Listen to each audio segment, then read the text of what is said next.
It's GT the Vibe Podcast. How you guys doing today? Put it up in the back just so you can see it in the backdrop. So I'm going to give a full detailed breakdown on my assessment of the Mica Miller case. I've kind of done a couple videos just kind of reacting to some of the things that I've heard coming out. So essentially I'm going to go through a timeline.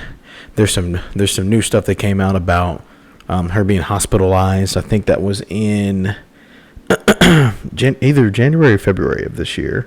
She was hospitalized for mental health. What they're saying is that her husband, John Paul Miller, said that she had been taking her medicine, and her family is saying that she took one less pill, so she wasn't taking two pills, I think is what they said. So she ended up taking one pill, which, I mean, I feel like you can do if you're on antidepressants. But so this new report kind of comes out and it's talking about some things that John Paul did, and I'll kind of go through some of this stuff and I'll add into my own stuff. So essentially what I learned is Mica Miller Mica was attending the church since he was 10 years old.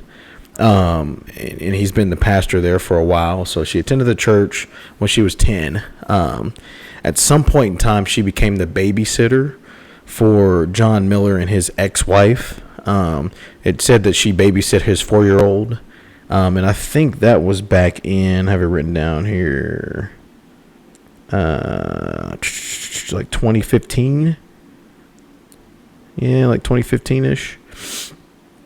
So she's babysitting she's young enough to be the babysitter for him and his kids. Like, that's nuts. And so he ends up cheating on his wife with Mica, because Mica's the babysitter, and then ends up marrying her a few years down the road. So they end up getting married after the whole cheating thing that came out. And so essentially what makes this thing crazy to me in my mind is, number one, this young lady was definitely groomed.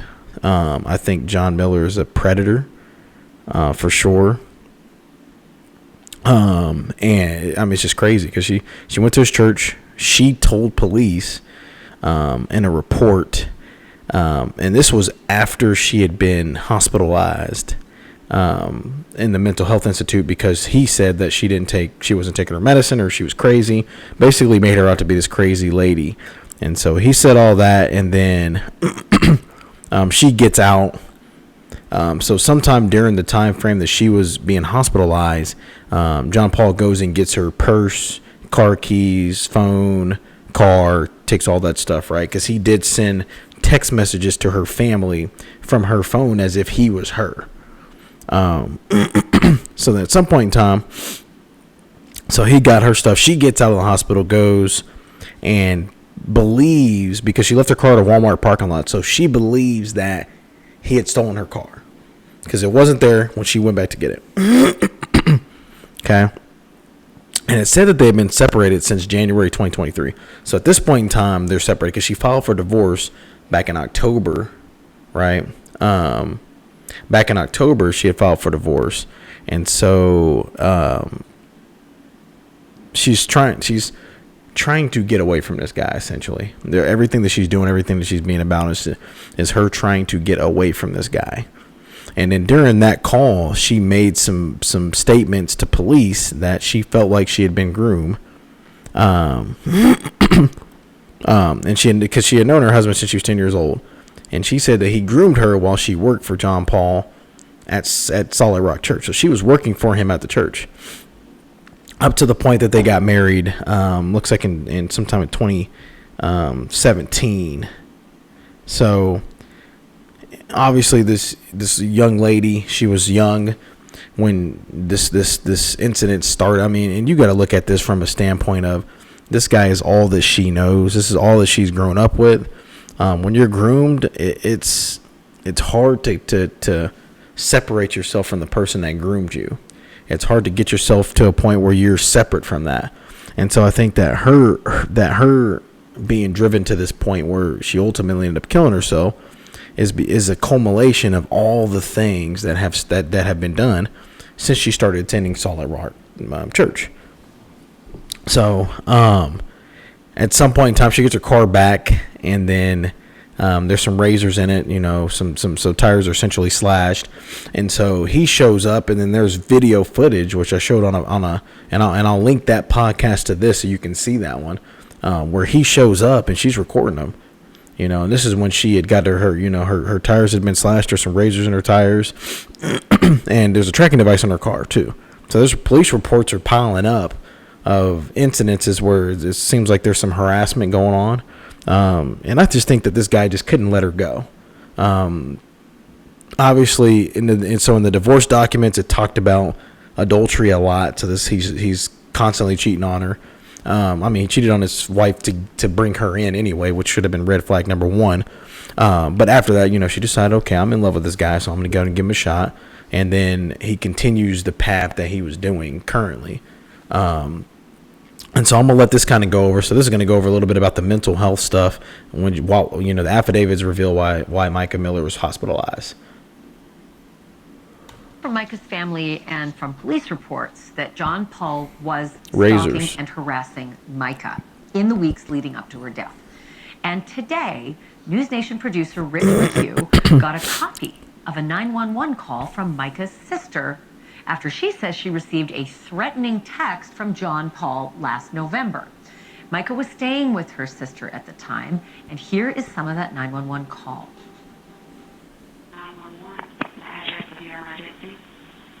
I need to report a non-emergency at this point. Okay, what's going on? My sister came here today to visit because her and her husband were having issues. She came from Myrtle. She told him she'll be home on Tuesday. And he is texting me at this point saying, I'll be at your house at 12:55. I'm armed and ready, and I will keep you up all night. I'm going to get her back. So she's staying with her sister. Sister's calls 911. He's sending some threatening text messages saying he's armed and ready. Doesn't seem like something that a pastor from a church, a godly man, would say to his wife. Seems like more of something that a narcissist would say to his wife, trying to impose fear on her. And the thing is that like it's crazy to even have gotten to this point. And then all the red flags out there, all the things, but it's hard to let go if somebody's just hovering over you all the time. And you got to understand, this dude's a pastor, so he's pretty powerful. Like, he's probably got some good lawyers. So, he could probably make this woman look like she's absolutely nuts, and which is what he did, right? And so now he's talking about he wants her back. So it's essentially she has become, in his mind, his property. Now he owns her, so she can't do anything separate from him, right? And so that's the mindset that this guy's taking in here with threatening stuff. He's going to show up to her sister's house armed and ready, and he's ready to go. And I said, you're not welcome at my house. There are no trespassing signs up. You cannot threaten weapons. He has 6 guns that he's just purchased recently. And he's saying, I'm armed and ready. And hear that part, he purchased a gun recently. So at some point in time during all their turmoil, he purchased a gun, which I find it crazy to believe that she was able to purchase a gun because she had been mentally, and she'd been put in a mental hospital. I don't know a whole lot about the laws down in South Carolina as far as that goes, but I would think that somebody that is got some mental health stuff going on would not be able to purchase a firearm. But there is a firearm involved because he has one. So at some point in time, he purchased a firearm. We don't know why. It's not obviously not illegal to own a firearm down there. But he at some point in time purchased a firearm, and he's threatening her essentially through her sister, saying that he's going to bring that firearm, and he's armed and ready. He's ready to go. So whatever is going to happen is going to happen. Coming to get her. We also have 2 of the texts that John Paul sent Mica's sister that day. The first one, in the wee hours, was sent at 1:11 a.m. And it says, John Paul says he's loaded Mica's possessions into garbage bags and is threatening to either dump them on the sister's property or take them to the Goodwill. So now he didn't. So now he's kind of throwing a temper tantrum at this point, upset because she's not doing what he wants her to do. So now he's threatening to toss all her stuff. I put all her belongings in the back of my truck. He's either going to dump it off at his sister's house or take it to Goodwill or in the trash. So now he's going into his kind of the rage part of the narcissism, right? He's pissed off because what he's doing isn't working, right? It's not working. So she's not falling for the trap anymore. And now he doesn't understand what to do. So now he's lost right now. He doesn't know what to do. So he's going to rage. That's what immature, weak men do. He rages out. He gets pissed off, starts threatening stuff, essentially trying to scare her back into, well, he's going to throw my stuff away, so I better go back. And this is just an instance of it. We don't know how many times that this happened over their marriage. I mean, they got married in 2017, so that was so we're in 2024. That's like 7 years ago, and so we don't know how often stuff like this happened over that time frame, over that span of 7 years, and then even before then when they were dating before they got married, because obviously she was around, and she was watching his 4-year-old kid, and so that's when the grooming started way earlier on, but we don't know when it switched. At some point in time, it switched into this. We don't really know when it switched into this, but at some point in time, it did. The second text, 7 hours later, at 8:04 a.m., takes a very, very different tone. Take a look at that. It says, if she comes home today, tell her I'm sorry, so sorry. I'll do whatever it takes. So now you've come out of the rage. It didn't work. She didn't come home. You didn't get what you wanted. And this is November, looks like 2022. They got it timestamped there in the morning. And so now, and so this goes all the way back. This is a couple years. I mean, I think over the span of a couple years, she's been trying to get out of this marriage. She's been trying to leave this guy, and it hasn't worked. And so now he's gone from the fit of rage to the sentimental, I'm sorry, I'll do whatever it takes. He's apologizing to the sister and Matt, and basically saying, I want you to come. If she comes home, tell her I'm sorry. If she comes home, right? So now he's trying to play the victim in all of what he has done. So now he's playing that victim piece, that victim card, and saying, okay, I'm the victim now. So if I put myself into the victim mindset, and this is what people like this do, they will turn themselves into the victim, right? He'll do something totally wrong, and then it's somebody else's fault that he did it, right? A lack of responsibility. He's not accountable to his own actions and stuff like this. And this is how it shows. And this is the back and forth, the hot and cold, right? And so you look at how hot and cold it and you don't know how, I mean, this is back in 2022. Could have started, the hot and cold stuff could have started before then. And that takes a toll on the human mind, right? On a person. It wears a person down over time because you keep flipping back and forth between hot and cold. And so as he's continued to flip back and forth between hot and cold, raging because he's not getting what he wants out of her, and then flipping back to the nice I love you, like this is showing her, this is the glimpse, the glimmer of the good things, right? So they it's like breadcrumbing. So they give you breadcrumbs and they give you glimpses of the good things and what the good things used to be like. I'm sorry to you and Matt. Should be known that we have repeatedly invited John Paul and his attorney to appear on this show every day that we've done the story, and they have always refused. They did give us that statement. We've now read it twice. And I want to bring in News Nation producer Allison Weiner, who's been digging into this story since the very beginning. Allison, the statement yet again pointed out that the allegation that Mica suffered from mental health issues, that she was hospitalized from February 8th until February 10th. Everybody's been... So February 8th to February 10th is a temporary little bit of a hold. So they didn't hold her that long. So obviously her issues weren't that bad. Like they didn't admit her to one of the mental health hospitals, right? So coming from a law enforcement background, like we'll take people, if they make statements about wanting to harm themselves, we will take them to the hospital. They may stay there for a day or two. The hospital decides. Obviously, there's certain hospitals that are specialized in that because they're partnership with some of the mental health facilities in your state or your city, right? And so they make that determination. It usually takes a day or two, maybe 3 days tops, to make that determination to say, okay, this person is fine. We don't need them to be here. So obviously they made the determination here that she was not suffering enough mental health wise for them to hold her or send her to a more higher level mental health facility. So obviously she wasn't that far out of her mind like she was made out to be. Her medication that I said earlier, she was taking a certain amount of pills, and she decided to take one less because she obviously has the right to do that. It's her body. She understands how it makes her feel. So she probably was saying, hey, I need to cut back on some of this so that way I can kind of get a little bit more feel. Because understand this, when you get put on these antidepressants, I've been on them. You can turn into a zombie, and some people don't want to be a zombie. Some people want to be able to feel some things.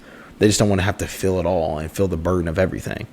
And so what happens is sometimes they'll start you out higher dose than you need to take, and then you kind of scale it back. But most of the time they start you off light, and then they'll see if that works, and then they can like trickle it up from there. But it depends. I mean, every case is different. In my case, they started me out on a higher dose than I would have wanted, and I had some side effects, had some things happen, so I ended up getting off of it completely. But that's neither here nor there. That's just kind of giving you guys some insight to how that works, because I've been there, I've done that, I've been in that situation. Wondering, like, why that hospitalization, how it came about, and you were able to dig up that answer today. What is it? Well, I got an affidavit from Mica's father, Michael, who was actually on the show the other night. And in the affidavit, he talks about the fact that John Paul was going around saying that Mica was not taking her medication and that she needed to be hospitalized. And notice, and he said that in his sermon when he was talking to his congregation, saying that she had killed herself. He said that you guys know she's crazy, so mentally not all there, and that she's having trouble with her medicine.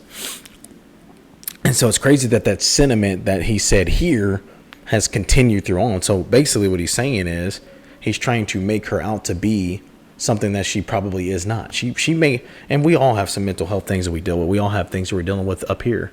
I do, just like anybody else does. And so he's blowing hers out of proportion to try to paint a picture. And so he's trying to paint a picture and saying, hey, she's super crazy. We got to be weary.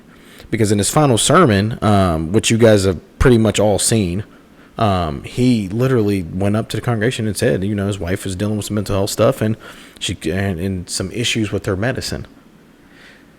If she's taking her medicine and she's taking what she feels like is a good dose for her, and it may be less than the recommended dose, but if it works for her, it works for her.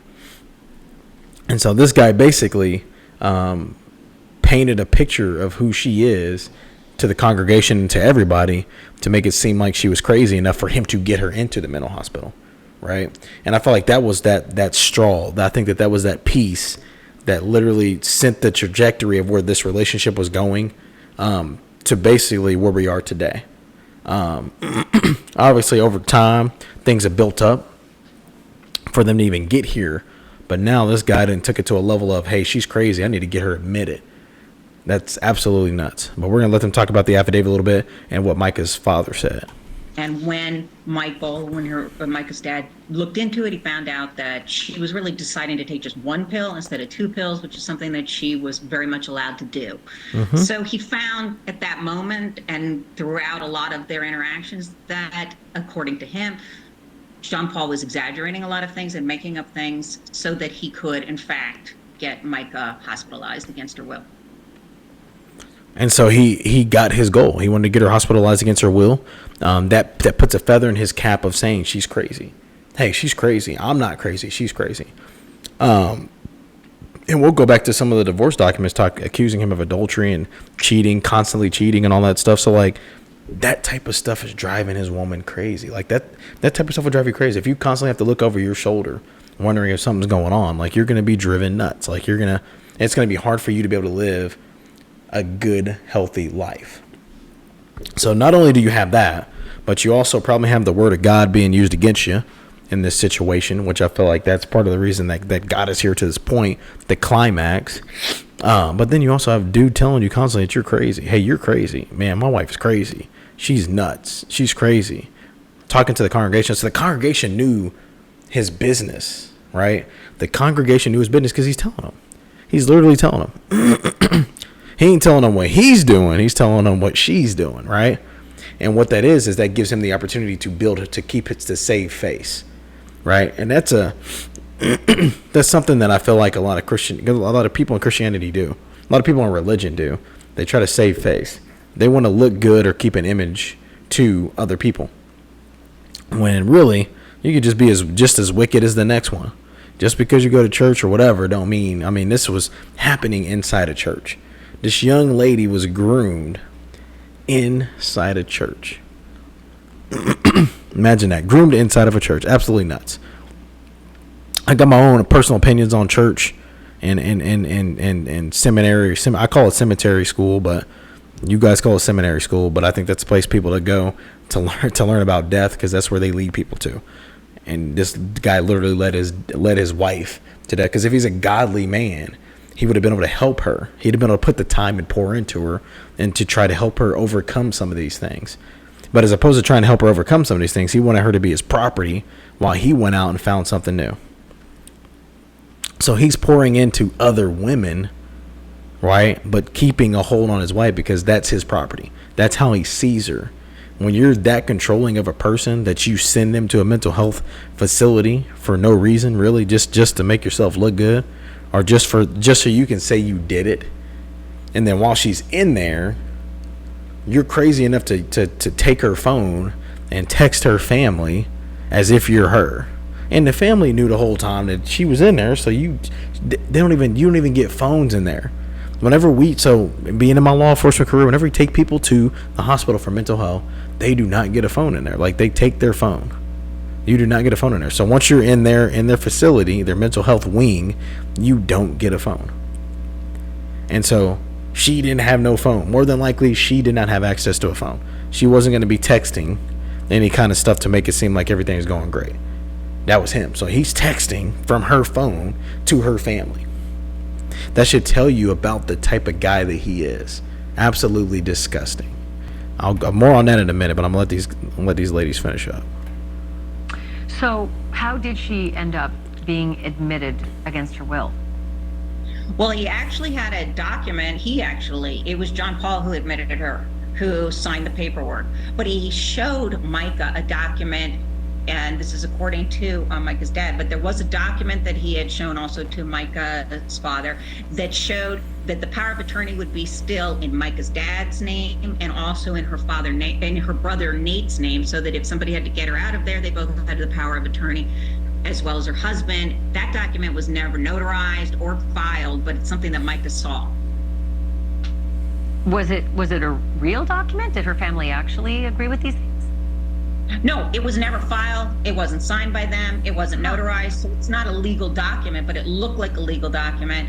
And basically, initially, according to Michael, to Mica's father, he was told that there was, in fact, that his son was signing the document. So it just was sort of a tangled web of lies, according to alleged by Mica's father.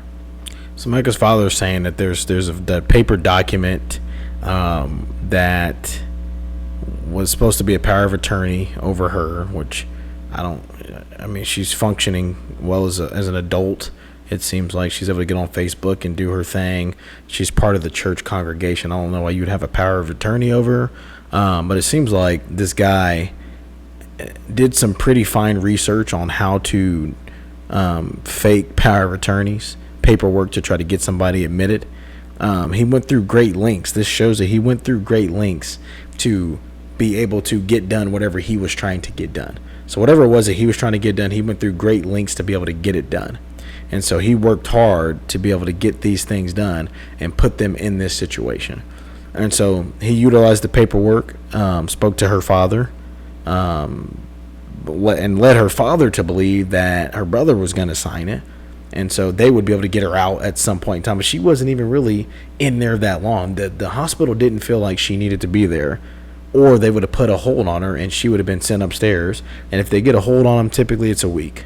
And then in that week, they kind of decide, okay, do we need to go further, take them to an actual mental health facility? Because a lot of hospitals, like, they have mental health wings, but mental health facilities are for long-term care. So hospitals won't do long-term care in most cases. We have a place called ComCare in Wichita. They do check-ins, and we do take them to hospitals if they're suicidal or if they have some ideation that leads us to believe that they want to harm themselves. We'll take them there. But most of the time, like, they'll be able to get some medication from the hospital. They'll talk to a therapist, and then they'll make the decision on whether or not, okay, we're going to hold this person and kind of see how they do for this week, or we're going to ship them off to an actual mental health facility. And usually in those cases, for them to ship somebody off to a mental health facility, it's got to be bad. Like, it's got to be pretty bad. Like, those are the severe cases of having mental health issues that get shipped off. Most of the time, they'll be in the hospital for a couple days. Then they'll come out. They'll be back home. I mean, because we deal with a lot of the same people dealing with mental health stuff on a daily basis. We know a lot of them by name because obviously we work the same area of town. So I speak to people, and it's the same people. We have the same conversation. Like, when I see the call come across the board, I know who it is. I'm like, oh, this guy. I just talked to him last week, right? And then it's kind of like a continuous revolving door. It's a cycle. And so in her instance, the hospital obviously didn't feel, or the therapist in the hospital didn't feel like she needed to absolutely be there. She wasn't on a severe level. Her case wasn't severe enough for them to institutionalize her, so they let her go home. I mean, she was there for 2 days. That should tell you a lot about how bad her mental health actually was compared to what he was saying. So he was able to get her there, but because they have actual therapists on site that can make determinations based on them, they'll have conversations with you. They'll kind of watch you a little bit, and then they can make determinations and say, okay, this person is fine enough. They don't need to be here. So we're going to let this person go. And and like I said, it's typically 2 to 3 days. They kick them loose. Bam, done, out. So she got out after a couple of days, and so she gets out, and now her car's gone. She don't got no car keys. Her phone is gone. He done took all her stuff.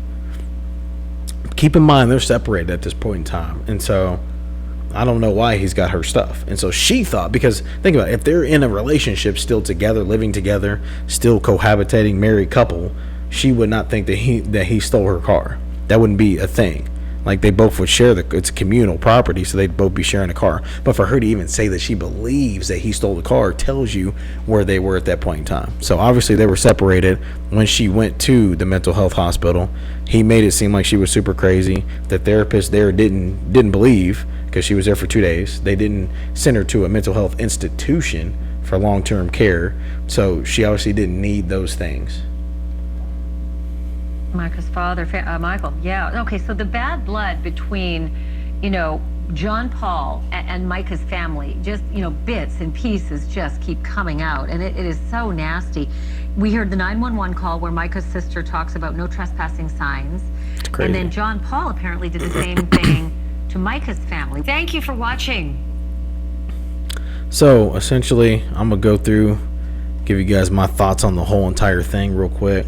So you got some of the timeline. She is a young girl, 10 years old, attending the church, working for the church at 10 years old. She was young enough to be the babysitter for him. She was the babysitter for this guy. If that don't tell you a lot about him and his character, I don't know. So he cheats on his wife with the babysitter, leaves his wife, and then marries the babysitter, essentially. Age difference is like a decade and a half, I believe 14 years, I think, or something close to 14, 15 years, somewhere in there. So, I mean, it's a pretty good age gap. So you got to think, she's 10, he's like 24, right? So, and then at that time, it's just crazy to me because, she's 30 when she dies, so it's just crazy to me that you had this going on under people's noses. And this girl could have been different. It could have ended different for her had she gone to a different church. I mean, that could have been the one thing that could have changed the trajectory of her life. She got involved with the wrong person. John Miller is disgusting. He's a disgrace. He's a despicable human being. He's a weak man. He's what I would call a weak man. Dude should not, first of all, she should not be pastoring at a church, number one. Number two, Any man that preys upon young girls is pathetic in every sense of the word. Pathetic, weak. All of his actions throughout this whole entire time prove how weak that he is. That dude is a waste of air. That's how weak he is. You groom a young girl using the word and power of God, essentially. Disgusting. It's absolutely disgusting. There's a verse in Titus chapter 1. I've read it a couple times. I'm gonna just read it on. I know not everybody on here is religious, but I'm gonna read it so you can get the idea of what it is expected to somebody who's a leader of a church. The reason I left you in Crete was that you might put in order what was left unfinished and appoint elders in every town. So leaders, as I directed you. An elder must be, let me tell you what they must be: blameless, faithful to his wife, a man whose children believe and are not open to discharge of being wild and disobedient. Since an overseer manages God's household, he must be blameless, not overbearing, not quick-tempered, not given to drunkenness, not violent, not pursuing dishonest gain. Rather, he must be hospitable, one who loves what is good, who is self-controlled, upright, holy, and disciplined. And so, when you look at this pastor who's still pastoring at this church, does he fit the bill of what they're looking for, of what the Bible says a pastor's supposed to be? Like, you got to have your house in line. You can't be an adulteress. You can't be undisciplined, right? Your kids have to believe. Like, if your kids don't believe, then you must not be doing a good job at home in the first place, right? And so this guy's house definitely isn't in line. He's got all this going on. He's telling his congregation, basically bagging on his wife in front of the congregation. My wife has mental health issues. To me, that speaks dividends to him. That tells you more about him than it does her. If she got mental health issues and my man's supposed to be godly, quote unquote, but he can't even help her out, breathe life into his woman, pour life into her like you're supposed to do. That's what the Bible says a husband's supposed to do. And he wasn't even doing that. So what he was doing was, I'm going to make her look bad and I'm going to go get another piece of ass over here. Excuse my French. That's what he was doing. So she wanted a divorce. She was tired of it. She was sick of it. She's probably sick of being controlled, right? Sick of being put in an electric chair. Like, he just put her in the chair and just said, take it, in front of the congregation. And the crazy thing about this all is the congregation still shows up to listen to this guy. Like, how brainwashed they got to be to still show up to church and listen to this scumbag preach. This dude should not be able to preach anything in any church in anywhere ever again. He should be shunned from the church. Maybe he can repent if some people pray for him and he confesses to all his sins. Maybe he can. I don't know. I know Jesus is forever forgiving. He always wants you to come back. But this dude he's not going to do it right. Guarantee he's not going to do it right. He is by definition a narcissist. And so I was watching earlier today his eulogy. He said he wished that he could bring her back from the dead. I'm like, dude, stop it. Like, stop. At this point, it's become pathetic how this guy is talking. He's making himself the victim, like he's the ultimate victim in this whole thing is the young lady that lost her life. The young lady that lost her life. She 30 years old. Had a lot of life ahead of her. The opportunities that were abounded ahead of her. Obviously, she had a good heart because she kept trying. She kept showing up. She kept trying. She kept showing up for the wrong person. And this is what happens. You show up for the wrong person. Sometimes this is what happens, and it sucks. I feel bad for her family. I feel bad for her.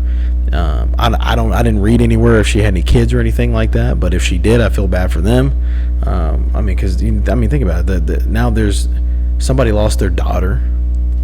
Somebody lost their sister. Somebody possibly lost their mom. Right? All in the glory of a man who thinks that he's God. Yet he's a pathetic human being. Grooming in the church is something that's been going on for a long time. Ever since the church became feminized and they took masculine men out of there, masculine men will protect the kids. Weak men won't. And so if you make something about women and children, you're going to have predators come inside, right? And so my issue is with this whole thing is that, man, this guy is still upright. People will still follow him. People are dumb enough to still be like, I'm going to go listen to this guy preach. Somebody need to slap somebody in this scenario, in this situation, because this is pathetic. But this has been eye-opening to what is going on inside the Christian church today. This is eye-opening. This is the type of stuff that's been going on. Like, we've had things come out over the years. I mean, Catholic church, Christian, any kind of church congregation, we've had things come out over the years that are enlightening us to what's going on behind those doors. A lot of stuff that's going on behind those doors is the same stuff that goes on outside those doors.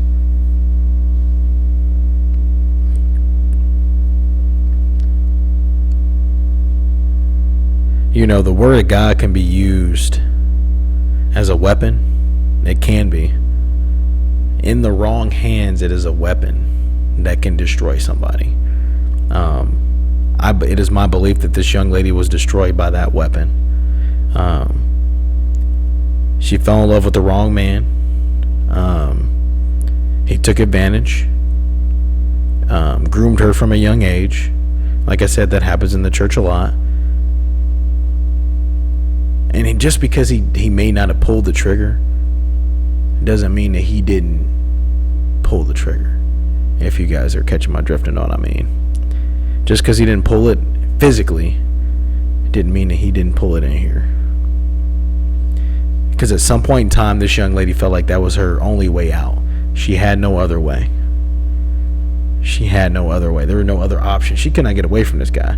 People say, oh, you could just disappear, yada, yada, yada. Well, you don't know. She got family. And I don't know if she has kids. I don't know. She could possibly have kids. I don't know. I never saw any reports or anything that talked about her kids or if she had kids. But she could possibly have kids. Like, you like, there's a lot of nuance that goes into it. And being from a law enforcement background and dealing with domestic violence situations, people think you just leave. Oh, if you just leave, yada yada. No, it's not that easy. If it was that easy, everybody would do it, right? But it's hard. It's harder than you think it is to leave. And I've been the kid who saw it. I've been the officer who shows up to the door, takes somebody to jail for some domestic stuff. Listen, I mean, and women and men are victims. Women and men are both victims of this stuff. This stuff is serious, it's real, and it happens. We have to be more aware as individuals. Pay attention to your people. Pay attention to your friends. Pay attention to your family members. Pay attention to your colleagues. If something seems off, it probably is. Don't be afraid to ask the questions that make people uncomfortable, because those uncomfortable moments could save lives. I find myself oftentimes telling victims, how far do you want this to go? How far do you want this to go? What direction is this thing headed? How bad does it have to get? And even in those situations, it's still hard for them to let it go.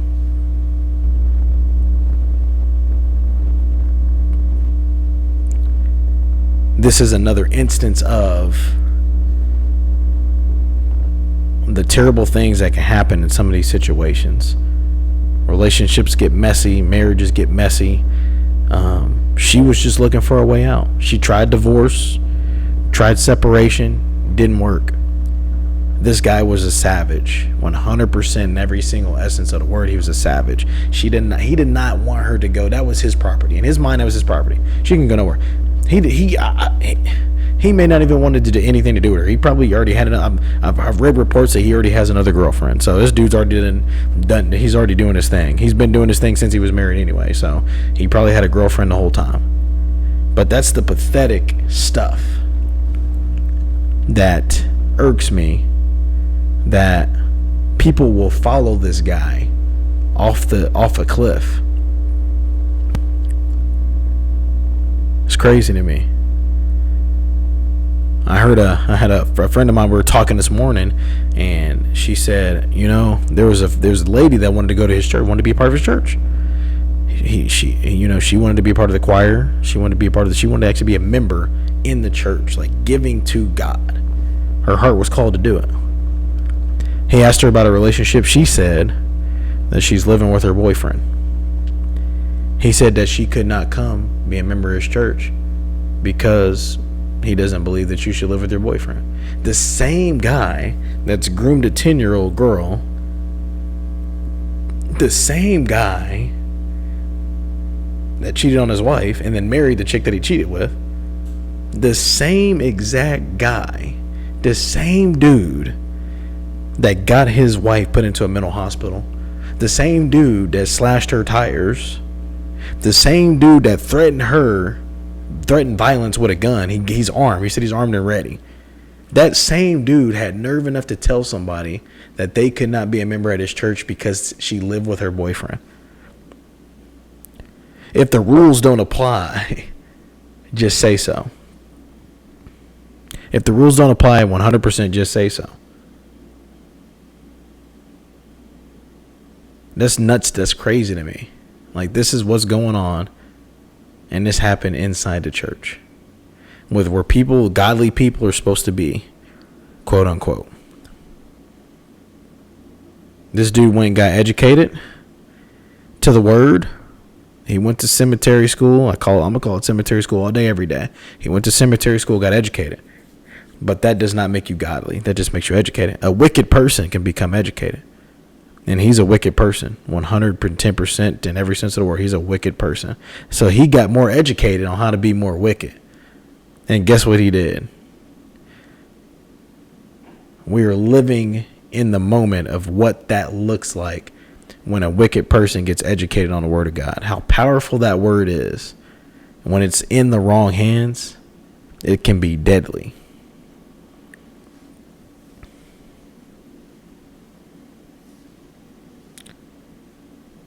Another thing came out. They said a fisherman heard a cry, and then a couple minutes later heard a gunshot. You know, she told her family if something ever happened to him, it was because of him. He did it, right? Warning signs were out there. The red flags were tall. She knew. She knew where this thing was headed. And it's sad that she felt like that was her only way out. That's the only way for her to be able to overcome this chaos, this life, this hell on earth. My man literally took his wife to hell on earth. He gonna go to hell himself, but he took his wife to hell on earth.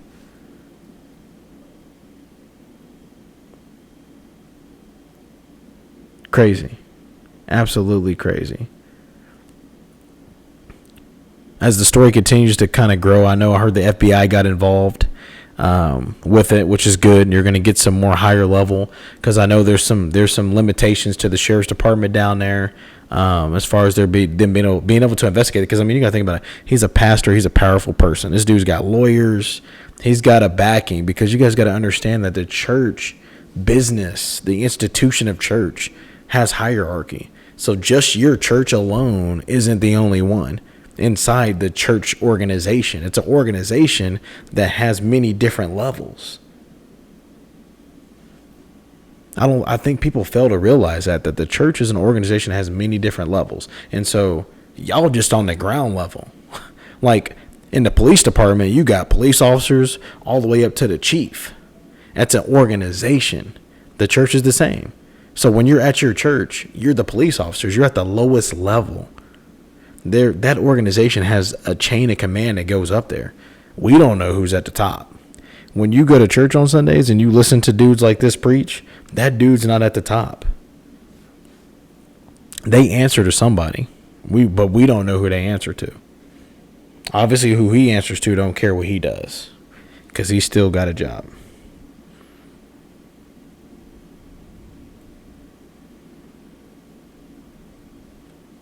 Craziness. Absolutely crazy. Absolutely crazy. So my last words to you guys, I appreciate you guys rocking with me. I know this is kind of got a little sentimental. Domestic violence is something that I've lived as a kid. It's something that I've dealt with as a police officer on the streets. I've been credited with saving people's lives because I stay on top of people about leaving situations that could end up in dire straits. I'd stay on top of people. Hey, you need to get out. You gotta get out. and I tell them my story, because my story may be able to help the next person be able to make a decision that could save their life. I wish I could have spoken to this young lady, had a conversation with her about some of my situations, some of my past, and maybe, just maybe, could shed some light on, or maybe just shed some light, period. Because she was clearly in a place of darkness, and she just needed somebody to come shine some light in there. And you would think that a godly husband would do that, but that dude's pathetic. Nobody can convince me anything otherwise. Everything I've seen from that dude shows wicked and evil. That dude is the epitome of evil itself. If evil was a person, it will have John Miller's face on top of it. And he is still the lead pastor at a church, and people still showing up to listen to him. If you're dumb enough to show up and listen to this dude, whatever happens to you, then good luck to you out there. Absolutely good luck to you. But guys, pay attention to your people. Talk to them. Have conversations. Have uncomfortable conversations with your friends. Talk to them. Ask them what's going on in their relationships, right? Make sure that they're good. Do mental checks on people all the time, because you never know. You never know when somebody's on that last leg. Again, it's a G2 The Vibe podcast. I put it up on the back for you guys just so y'all can see it. I know the light's kind of like glistening over the top of it, but it is what it is. Thank you guys for vibing with us. If you like our stuff, please like, share, subscribe to our channel. We will continue to follow this. We will continue to talk about domestic violence and its effect on relationships, its effect on kids, its effect on families. Because this is the domestic violence that you don't see the scars from. I mean, you see this young lady on the screen here. You're not going to go to her house and see scars on her. This is the type of domestic violence that happens up here. The most dangerous part, because you can't see it. You can't report that. We can't, as law enforcement officers, we can't do anything about that. We can't report when you have that domestic abuse that's all up here. We can't, there's no evidence, right?